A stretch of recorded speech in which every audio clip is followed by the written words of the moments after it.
Fíjense que cuando el 28 de agosto de 1974 fue el huracán Fifi, ¿ustedes, algunos lo recuerdan? ¿Lo recuerdan? Levanten la mano, por favor, alguien que lo recuerde, solo alguien. ¿Lo recuerdan? Fue el 28 de agosto de 1974. No, ¿verdad? ¿Qué fecha fue? No se acuerda, pero yo creo que fue ahí por septiembre más o menos que pasó ese huracán. De todas formas, Roselito, ¿dónde estás? El guapo Roselito, ¿puedes ayudarme aquí adentro, porfa? Que fíjate que no entiendo lo que estoy diciendo. Supongo que ustedes sí. Uy, ahora se enojó conmigo Rosel. No te enojes, Rosel. Fíjense que cuando yo nací en un lugar era como una playa. Era la playa, sí, cerquita ahí. Nosotros estábamos a unos metros de la playa y yo nací en ese lugar. Yo recuerdo, mi niñez fue como la mejor de todos los niños, creo yo.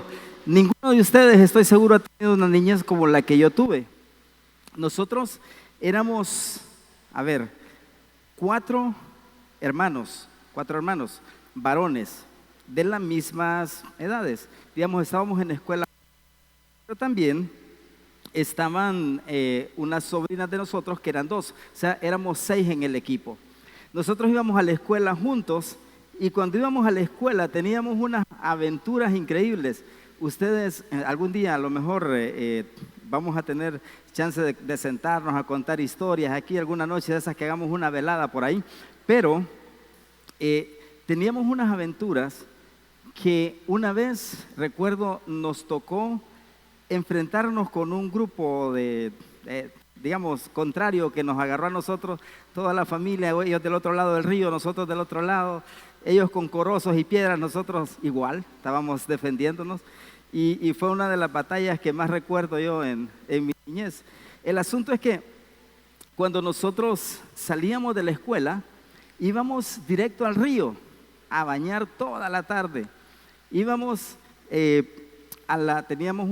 papá tenía unas propiedades, mi familia tenía unas propiedades que había mangos, cocos, naranjas, guineos, todo lo que ustedes quisieran conseguir ahí de frutas, y esa era nuestra vida.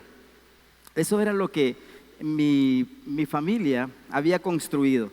Entonces nosotros disfrutábamos de eso y teníamos una buena vida de niños. Les digo, mi niñez fue seguramente mucho mejor que todas las de ustedes, digo yo, desde mi punto de vista. Así que uno va en la vida construyendo cosas. Cuando nosotros estábamos en esa edad, no pensábamos en el futuro, no pensábamos en qué podía pasar después, simplemente íbamos a la escuela, estudiábamos y en eso estábamos. Ahora, vamos a hablar de un tema serio, pero antes yo quiero hacerles una pregunta a ustedes y quiero que me contesten con total sinceridad. Por favor, todos, con total sinceridad.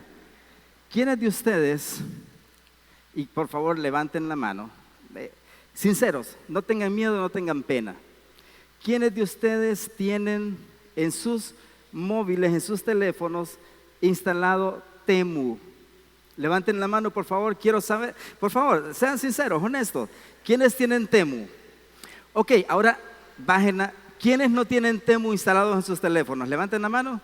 Ok, con todos ustedes, necesito que al final se reúnan conmigo acá porque necesito conseguir mis regalos, necesito ayuda. Así que, por favor, todos ustedes al final los necesito acá.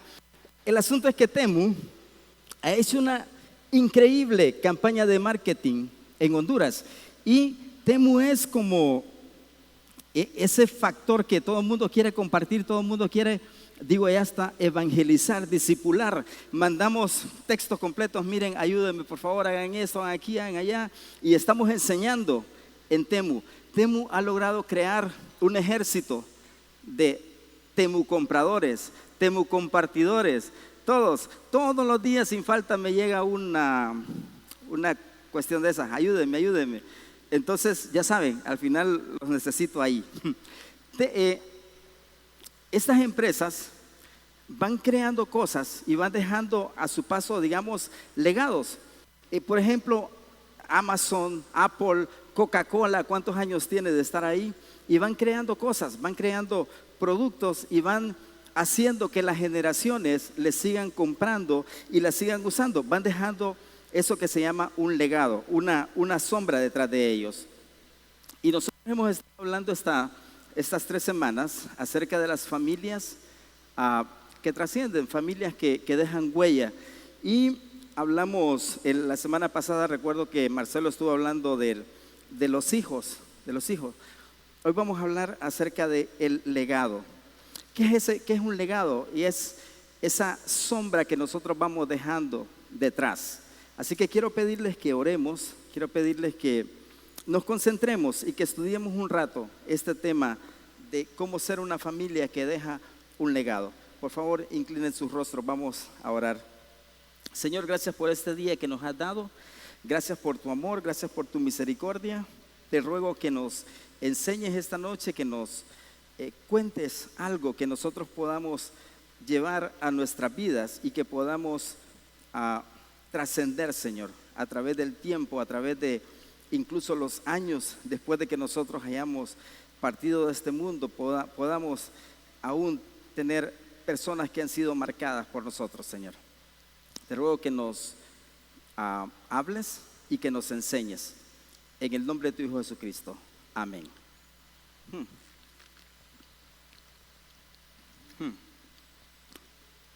Ya sé que todos ustedes quieren agua, pero solo yo tengo, así que ni modo.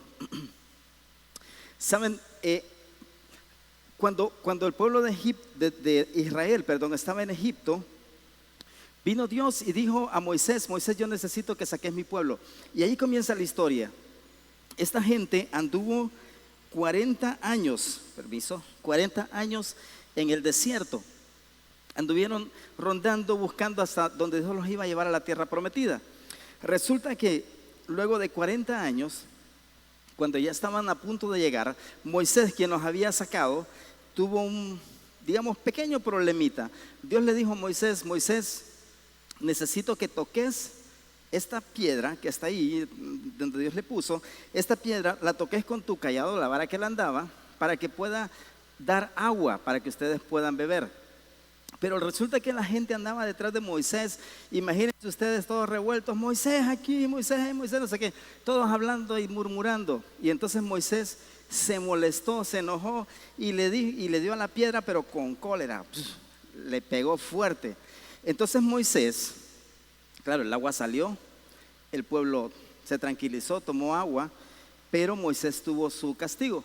Dios le dijo: como hiciste esto con ira, no vas a poder entrar en la tierra prometida. Así que Moisés murió antes de llegar a la tierra prometida. No pudo entrar.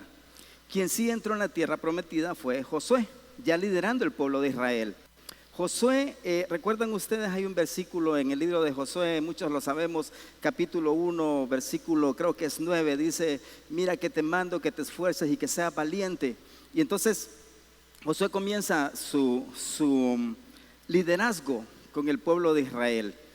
Ya entonces Dios los deja entrar en la tierra prometida. Ellos llegan y se instalan y ahí viven. No sé cuántos años tenía Josué, pero ya cuando él era un anciano, los reunió a todos, a Israel, al pueblo, todos los líderes, y les dijo: miren, ¿saben qué? Yo ya estoy muy viejo. Ya estoy muy viejo y los años ya me pesan, o sea, ya estoy cansado, ya necesito descansar. Y entonces ustedes han visto todo lo que el Señor ha hecho, todas aquellas batallas que Él peleó por ustedes, todas aquellas batallas que Él les dio la victoria como herencia de sus tribus, tanto las tierras de las naciones que les dio, todas esas cosas que ustedes ya vieron. Ahora, el Señor, dice su Dios, va a expulsar de todas esas tierras a toda la gente que ve ahí. Ustedes tomarán posesión de todas ellas, tal como el Señor lo ha prometido. Es decir, les estaba recordando a todos ellos todo lo que Dios había hecho y todas las cosas que Dios aún iba a hacer por ellos. Ahora, Josué tenía una preocupación. En el capítulo 14 o 24, mejor dicho, el último capítulo de Josué, en el versículo 15, y es el verso que vamos a centrarnos hoy, dice, versículo 15, pero si les parece mal servir al Señor, elijan ustedes mismos a quienes van a servir, a los dioses que sirvieron sus antepasados al otro lado del río Éufrates, o a los dioses de los amorreos, en cuyas tierras o en cuya tierra ustedes ahora habitan. Por mi parte, mi familia y yo serviremos al Señor. Yo no sé por qué razón yo siempre tenía en la cabeza que este pasaje decía, por mi parte, yo y mi familia, y siempre decía el burro por último, pero no es así. La Biblia dice aquí, dice, por mi parte, mi familia y yo serviremos al Señor. Entonces, recuerden el escenario. Josué es ya un anciano, ya casi a punto de morir, pero tiene una preocupación, que el legado que ellos crearon entre Moisés y todos los líderes que habían pasado por ellos se perdiera y que toda esta gente dejara de seguir a Dios. ¿Saben cómo somos nosotros? Y este pueblo era igual y nosotros somos iguales. Nosotros cuando estamos necesitados de Dios, imagínense ustedes el pueblo cautivo en Israel, el pueblo en el desierto 40 años, Dios mostrándole cosas, Dios dándole de comer, Dios dándole todo. Y entonces ellos todos, por supuesto, servimos a Dios, adoramos a Dios. Pero cuando tenemos todo, cuando ya no nos faltan cosas y no tenemos necesidades, entonces venimos y empezamos a dejar de seguir a Dios y nos vamos detrás de otros ídolos. Y esto era la preocupación que tenía Josué, que al morirse él, ¿qué iba a pasar? Y cuando yo me muera, decía Josué, ¿qué va a pasar? Y entonces los llamó a todos y les dijo eso, porque no era solamente una preocupación, sino que Israel vivía en medio de otros pueblos que adoraban otros dioses. ¿Saben una cosa que me pareció muy interesante? Dice ahí, dice, ¿acaso ustedes quieren servir a los dioses que sirvieron sus antepasados al otro lado del río Éufrates? Me llamó la atención el río Éufrates. El río Éufrates es como un mapa de simbología en la Biblia. Saben que el río Éufrates comienza en Génesis y termina en Apocalipsis. Increíble, ¿verdad? Increíble cómo es la Biblia, la palabra de Dios. Cuando Dios hizo el Edén, hizo 4 ríos. Uno de ellos era el Éufrates y nace en el Edén. En el Apocalipsis dice que este río se va a secar para que puedan pasar los reyes que vienen de Oriente y luego viene la guerra del Armagedón. Son otros temas, pero me pareció interesante que podamos ver esos detalles, esos elementos. Entonces, este hombre, Josué, anciano ya, a punto de quizá morir, quiere dejar un legado, quiere decirles a todos, es crucial que ustedes tomen una decisión hoy. Así que nosotros vamos a ver qué nos enseña Josué, qué es un legado y cómo se construye un legado, qué acciones debemos tomar. El asunto es que Josué les dijo ahí a todo el pueblo, ustedes hoy deben tomar una decisión. Y posiblemente esa decisión la tengamos que tomar aquí nosotros hoy. Vamos a ver cómo nos resulta esto. Un legado es aquello que queremos que otros sigan. Yo te hago una pregunta hoy, ahorita, quiero que medites, en la pregunta que está ahí en los brochures de ustedes. Ahí lo tienen, ahí está. Si hoy fuera tu último día, ¿qué dirían las personas que te aman sobre la herencia que les estás dejando? ¿Qué dirían? Wow, qué buen papá tuve. Me dejó 3 carros, me dejó 4 casas, me dejó y hoy soy rico, soy millonario porque me dejaron un legado de riqueza. ¿O cuál sería lo que pensarían del legado que les estás dejando? ¿Qué sería? Entonces, medítenlo, piénsenlo, ahí está en sus brochures, se los quise poner ahí para que se lo lleven a su casa y lo piensen, lo lean de nuevo y se pregunten, ¿qué es lo que piensan las personas que me aman acerca del legado que yo les estoy dejando? Y vamos a encontrar 3 claves para tener un legado que perdure. la primera clave es que el legado nace de una decisión inevitable. Una decisión inevitable. Ustedes se acuerdan del el chasquido. Una decisión inevitable. Es sí o sí se debe tomar una decisión. La decisión inevitable, elijan hoy. Elijan hoy. Josué no presenta el servicio a Dios o la devoción a Dios como una opción más.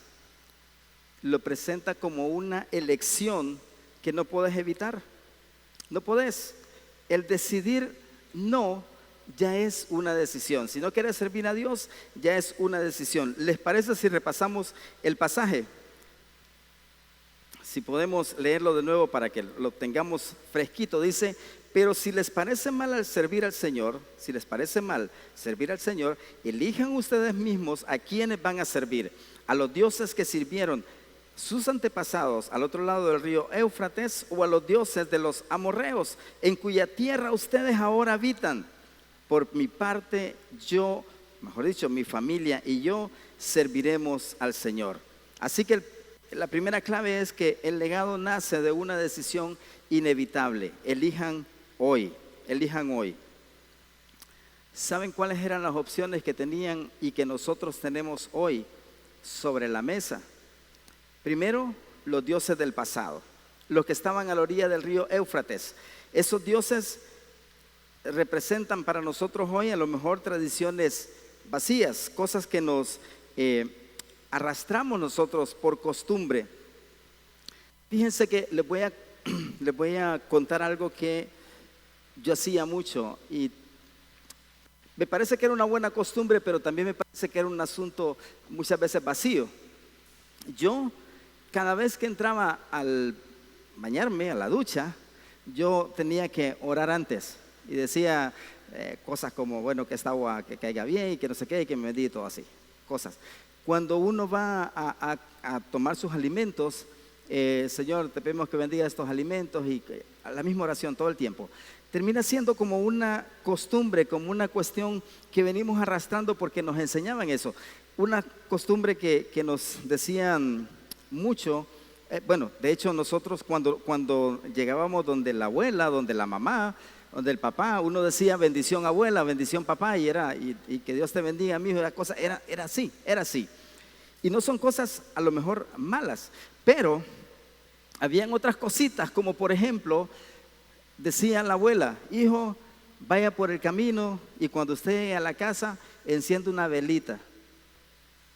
Y entonces ahí sí ya vamos entrando en las cosas religiosas que nos fueron enseñando, que se convierten en esos dioses antiguos a los que estamos a lo mejor sirviendo nosotros. Cosas así, a lo mejor vicios, ser religiosos sin tener una relación con Dios. Esos son los ídolos que nos resultan familiares a nosotros, esas cosas, y son ídolos, son dioses que han estado ahí, que de una u otra forma nos van guiando, nos van consumiendo, mejor dicho. La otra opción eran los dioses del presente. Claro, todos vamos cambiando, todos vamos entendiendo cosas. Y entonces yo les digo, bueno, era la oración antes de bañarse, luego era la velita, si había que hacer algo así, pero ahora tengo que decidir entre esos dioses del presente que representan hoy mismo, pero hoy mismo, toda esa presión cultural que tenemos, toda.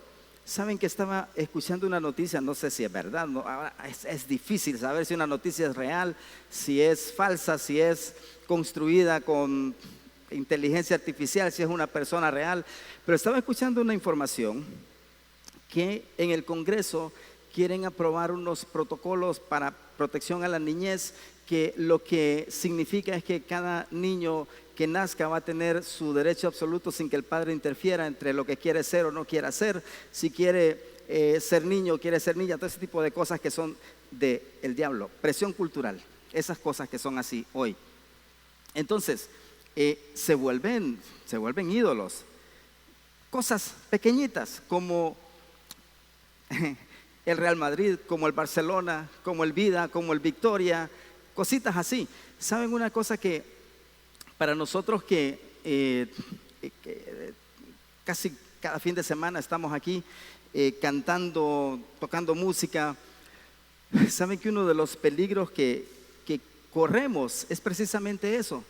Que se nos vuelva un ídolo el servicio que tenemos y que nosotros estemos más sirviendo por querer llenarnos a nosotros mismos que servir a un Dios al cual estamos cantando aquí. Y es un riesgo que tenemos que estarlo manejando cada semana y estarle pidiendo a Dios que nos ayude a servirle con un corazón puro y un corazón limpio. Y eso es para todos, las personas que están cuidando niños, los que están en las partes técnicas, las personas que están, todo mundo, que el servicio no se vuelva un Dios para nosotros. Luego, la tercera opción es el Dios eterno, o sea, el Señor. Y esta no es una opción más, por supuesto, es la opción. Esta es la opción. El Dios que ha sido fiel, el Dios que los liberó de la esclavitud, el Dios que les dio la tierra, les dio todo lo que tenían. Servirle a Él es una decisión basada en gratitud. Es lo que Josué les estaba diciendo. Tienen que tomar una decisión. ¿A quién quieren servir? ¿A todos esos dioses de antes, a los que tienen hoy, o al Dios que les ha dado todo a ustedes? Y hay una cosa importante en este mensaje de Josué, y era la urgencia. ¿Saben por qué? Hay un dicho bastante, no es un dicho, es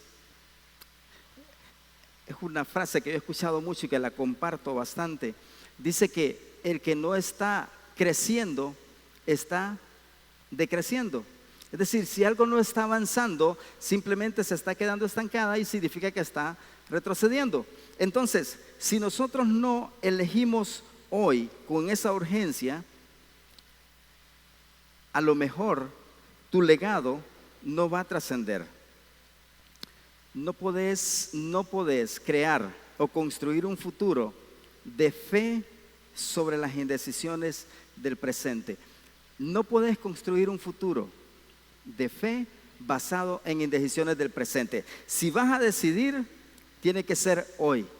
Hoy. Y cuando salgas de aquí, hoy que salgas de este lugar, tenés que tener una decisión en tu mente y en tu corazón. ¿A quién vas a servir? ¿A quién?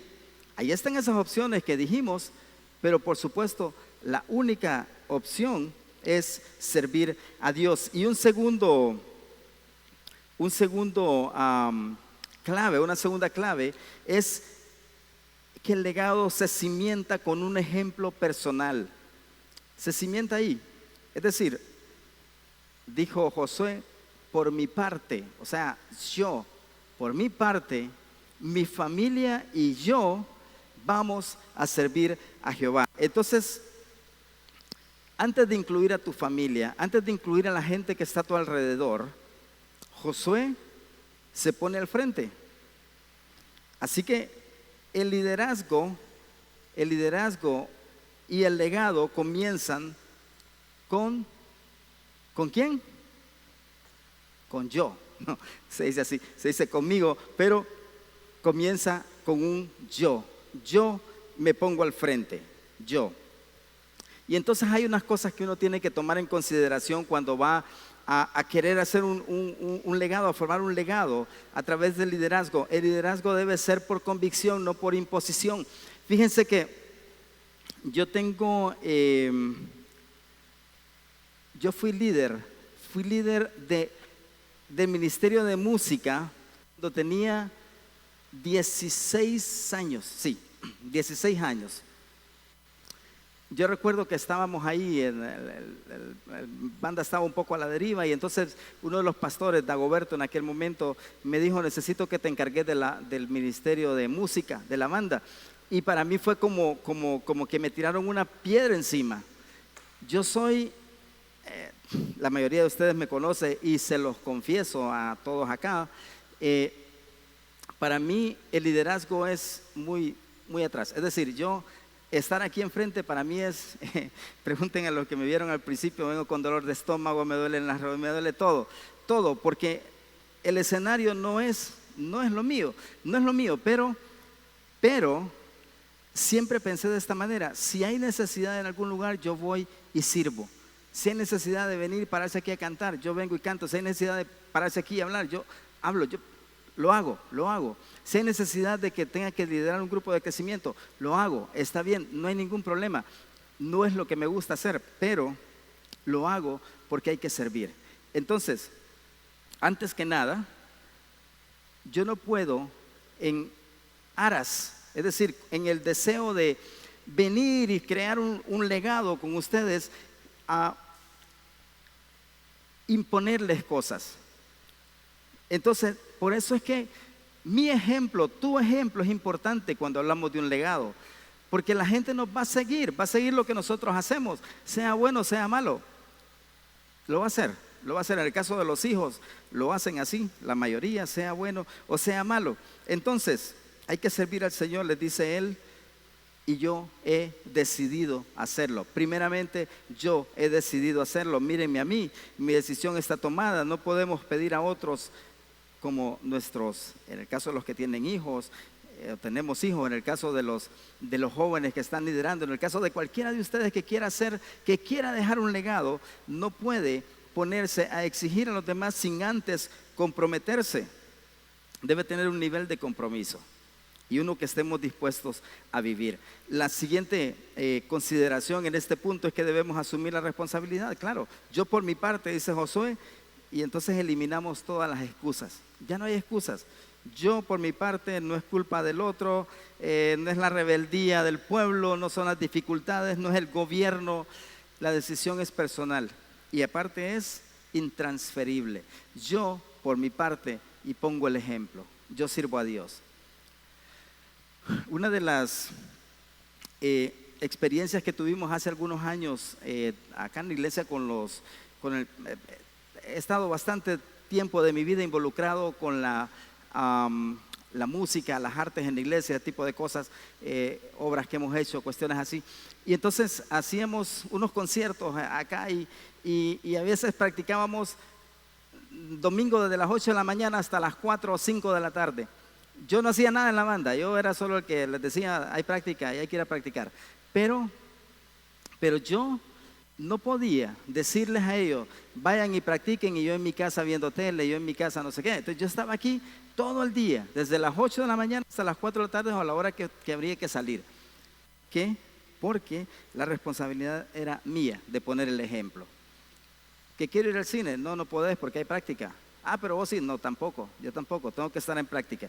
Entonces, una tercer clave para que el legado pueda desarrollarse es proyectarlo a través de la influencia familiar. Y aquí se aplica el término que dijo Josué: mi familia y yo serviremos al Señor. Mi familia y yo serviremos al Señor. Esto es la culminación de esta declaración, de la decisión personal que se convirtió en una visión para su hogar. Y quiero decirte algo: esto no aplica a Denis Ortiz, que tiene unos hijos y que tiene un hogar y que tiene una casa y que tiene un compromiso ahí. No aplica a los padres de familia o a las madres de familia. Esto es para ti, que para vos, digamos, para vos que tenés, ¿qué? 13, 12 años, 10 años y que estás recién comenzando la vida, pero aquí hay una responsabilidad que tenés en tu casa. ¿Saben? En mi casa mi mamá tuvo 11 hijos, una niña murió pequeñita, mayor que yo, no la conocí, así que no sé quién era, pero nosotros éramos o somos 10, todavía estamos todos vivos, somos 10. Y mi hermano mayor conoció a Jesucristo. Nosotros en ese entonces éramos católicos full. Mi papá nos ponía a escuchar la misa todos los días a las 6 de la tarde y de rodillas, todo el mundo, escuchando la misa y siguiéndola. Y éramos así. Y entonces en ese tiempo mi hermano conoció a Jesucristo y él tuvo esta responsabilidad de dejar un legado y llevarnos a todos a Cristo. Y hoy estamos aquí la mayoría, mi madre incluida, que no está aquí porque ya le cuesta mucho venir, pero mi papá, incluso antes de morir, él confió en Jesucristo por causa de eso. Así que en el hogar somos responsables nosotros. El hogar es nuestro primer ministerio, así es. Y es donde el legado se puede construir con más facilidad. Porque yo les digo una cosa,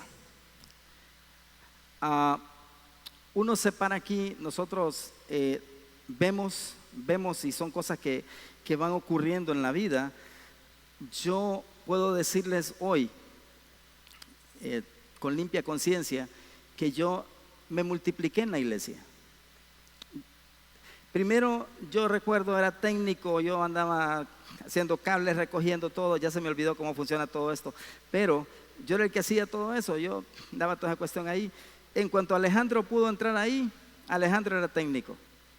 Después Samuel, y ahí están, y ahí van cantando, y ahí van no sé qué, y todos van siguiendo las huellas, digamos, los pasos que hemos tratado de enseñarles con este, que Dios es lo que importa en la vida. Así que nosotros no les hemos, de hecho, ¿qué te digo, Alejandro? Vas a tener que construir tu vida económica y hacerte tus casas si querés, porque casas no te vamos a dejar. No, casas no, carros no. Ese tipo de cosas no han sido una prioridad de nuestras vidas. No lo ha sido nunca. No lo ha sido nunca. Sin embargo, Dios siempre nos ha dado todo lo que hemos ocupado. Que tenemos una casa, sí, tenemos un carro, sí, bueno, ahorita no, pero sí tenemos un carro. Que tenemos lavadora, sí, que tenemos todo lo que hemos querido. Dios nos lo ha dado, sin que sea lo que nosotros estamos persiguiendo. Les hemos enseñado que servir a Dios es lo único que tiene sentido y valor en esta vida. Y nada más, y nada más. Y que lo demás, pues Dios lo va a ir dando. Que si ocupa dónde vivir, pues sí, Dios se lo va a dar. Siempre y cuando, miren, les recomiendo una cosa, por tiempo no podemos leerlo todo, pero vayan a sus casas y lean todo el capítulo 24 de Josué. Cuando Josué les dice, pero es que miren, si ustedes después no cumplen, Dios les va a quitar todo, Dios no sé qué aquí, pero al contrario, si siempre estamos sirviendo a Dios, Dios les va a dar todo. Y eso es una realidad. Así que en la casa, en nuestras casas, nosotros somos las primeras personas que vamos creando ese ambiente donde servir a Dios sea la norma y la prioridad. Y la prioridad. A veces yo pienso que Samuel, ¿estás por aquí? No, bueno, entonces puedo hablar de él. Uy, sí, aquí está. A veces yo pienso que Samuel se aprovecha, porque Samuel tiene algo en el colegio y dice, no, porque tengo que ir a servir. Y entonces yo digo, pero bueno, ¿y qué le digo si es lo que le hemos enseñado? Y no es que el examen valió y que lo perdió o no sé qué. O sea, Samuel es responsable en su escuela. Y Samuel hace todo en su escuela. Y Samuel tiene buenas notas, como las tuvo Alejandro. Y todo va bien. Pero la prioridad siempre es Dios, encima de todo. Encima de todo el servicio a Dios. Así que, ¿qué significa servir al Señor en familia? Pues significa que la palabra de Dios es la autoridad final en nuestras decisiones. Siempre, siempre. Significa que la oración es la primera respuesta ante la crisis y no la última. Eso significa servir en familia. Cuando tenemos un problema, Señor, aquí estamos y en tus manos. Y es la primera línea de defensa que tenemos. Significa que el perdón se practica, por supuesto. La gracia se extiende y el amor es el lenguaje principal. Somos llenos de gracia, no graciosos, llenos de gracia cuando estamos en la casa. Significa lo que les decía, que los recursos, es decir, el tiempo, el dinero, los talentos, todo se usa para la gloria de Dios, para servir a Dios. Y es lo que nosotros procuramos enseñar en nuestras casas. El líder es como el sacerdote del hogar. Así que Josué encabeza su familia, dice, mi familia y yo vamos a hacerlo, y entonces nosotros decimos lo mismo. ¿Cómo aplicar esto? Es muy simple, es muy sencillo. Primero, una decisión consciente. En una aplicación práctica, personal, es una decisión consciente. Es decir, no es que a mí me parece que quizás sí es que si a ustedes les parece mal, si a ustedes les parece mal servir a Dios, entonces, ¿a quién van a servir? ¿A los dioses antiguos, a sus viejas costumbres, a sus dioses presentes, toda esa presión social? Si les parece mal servir a Dios, entonces ¿a quién van a servir? Por mi parte, yo serviré a Dios con mi familia. O sea, una decisión consciente. Un ejemplo, por mi parte, yo voy a servir y una influencia familiar. Mi familia y yo vamos a servir. Para la gloria de Dios, mi familia y yo estamos acá y servimos. Y las de muchos de ustedes también. Josué, al final de su vida, no estaba contando cuántas medallas tenía por haber matado no sé cuántos de esa gente que andaba ahí. No estaba contando sus propiedades, no estaba contando todas esas, me imagino yo, haciendas llenas de ganado que tenía.